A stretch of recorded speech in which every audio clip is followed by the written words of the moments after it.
I mean, he probably, I don't know if he would have survived that way or... Peg just shot a nice 8-pointer tonight. Go over there by him, Peg. Lift up his rack.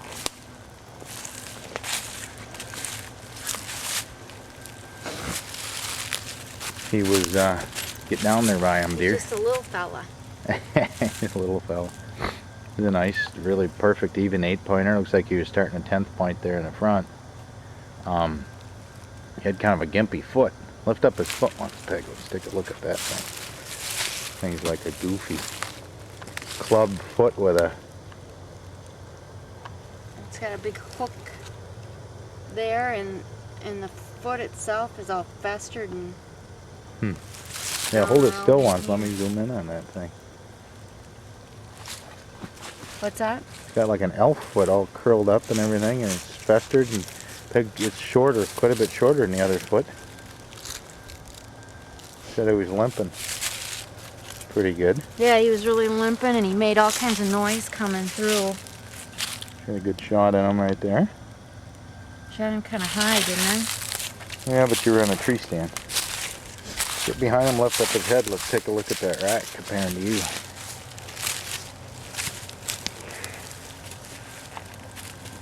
Yeah, that's a nice buck. Good quality deer with tall brow tines. Tell us how you shot him, Peg. Well, I wasn't gonna shoot him. I saw him, I was watching him in the crosshairs, and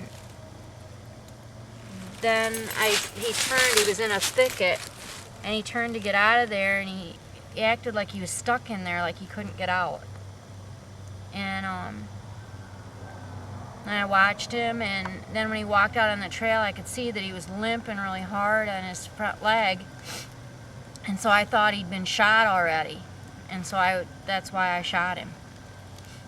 And you passed another one up, you said, somewhere in the neighborhood of this thing? Yep. Tonight? Yep, passed one up like him tonight, and also a fork buck. He's pretty cute, tall fork. Way to go. Boy, he's got some long brow tines on him too.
just saw 2 deer crossed.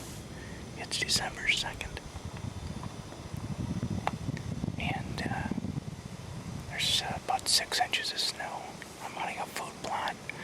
2 deer just come out from across over in a bedding area over there. And they kind of scooted back in, so they should be back in a little bit. It's cold. It's probably about 20 degrees out. You can hear the wind howling. So anyways, hopefully we'll have some luck here tonight. I have Dad hunting across that field over there.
I'm tracking that deer. We have blood. It looks like a lot of blood, but it really isn't that bad. Tom and Denyer are thinking about finding a spot to cross.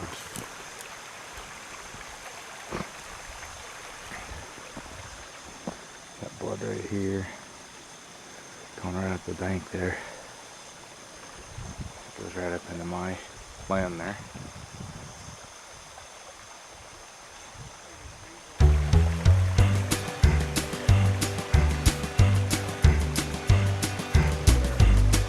Ain't that deep if you head kitty corner right here over to here. Shallow spot right there in the whole creek.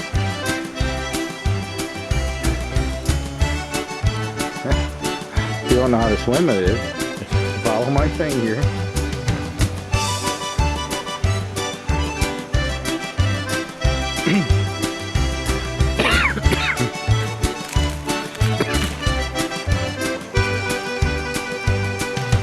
Want a piggyback ride?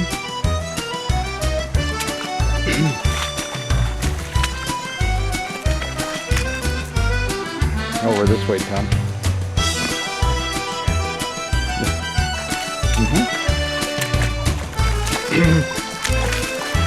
You were walking on eggshells. Did you make it? Are you wet? Don't feel anything yet. It's a good thing. It's a good deal. Wishful blood. Wishful. There's my deer. Finally. What time is it, guys? I hit him last night. 20 to 11. 20 minutes to 11. We started at 7 this morning. We ended up kicking him up out of his bed a bunch. Hit him high in the shoulder. And anyways, this is where he died and how he's sitting. I'll go there and count his points and stuff. He crossed this creek here. I happened to come up to the creek there and I looked down. I thought I saw a body of a deer laying there, and I got my scope up, cranked it up, and saw it was a deer, and I got up around it to make sure it had horns, and ended up getting some finishing shots in him. So anyways, we'll cross the creek, we'll go over there, and we'll backtrack to make sure this is the one. I'm quite sure it is. It's a big bodied deer. Anyways, I'll call Peg on my cell phone and get her on her way with a four-wheeler. Because this is John's 4-hour tracking buck. Are you taping? Right. Air rolling. This is it from last night. You can tell by the notched ear here. This is the one. Actually, the ear's kind of froze. I don't know what's up with that. It's cold out. It's 8 degrees when we started tracking them at 7 o'clock. This ended up being, it's 11. It was 8 degrees in the truck, but it wasn't out here. Yeah, it was cold. 5 to 11 now. But anyways, we jumped him and shot at him and jumped him and shot at him and teased him. And anyways, he saw it our way and wants to ride in the truck. He has a tine over here I didn't know that was busted. I do have pictures of him from earlier this year. Anyways, nice deer. Good end to a day. I guess it's going to start now. We got to drag him out a while, and that's kind of a mess. But I got a trail trimmed about 150 yards up here that'll head right out to the road there. So hopefully Kim Markham will be home and I can get a hold of him. We tracked him all the way over from the subdivision, all the way up in through John Walker's. John Walker's down into the 20, the 20 into the front of the 40, the ridge of the 40, over to Frank's 20, and down the whole length of my 18. He got in the creek about 100 yards down here, come up, and he jumped right up the bank right here. So we might not have tracked him out to this point. But I come up along the edge. Tom thought was the deer up here, so I was looking, and he ended up being turkeys. So anyways, ended up sneaking around the corner there, and I saw the butt of a deer, and it was in the brush, and I couldn't tell if it was a different deer or this one or what the heck. So I snuck up on the ridge there, and I could see that it was this buck. So I shot him 3, 4, 5, 6 times, whatever it was. No, just one clean shot, and and I got him. Your nose is growing. But anyways, we had him tagged, some pictures taken, and gutted, and beers at my house.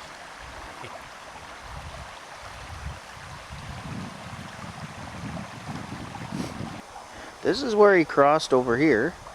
He came rolling up the creek, tumbling and stumbling. Came right down here. Hopped up right there. Made one jump up to here. And there he is.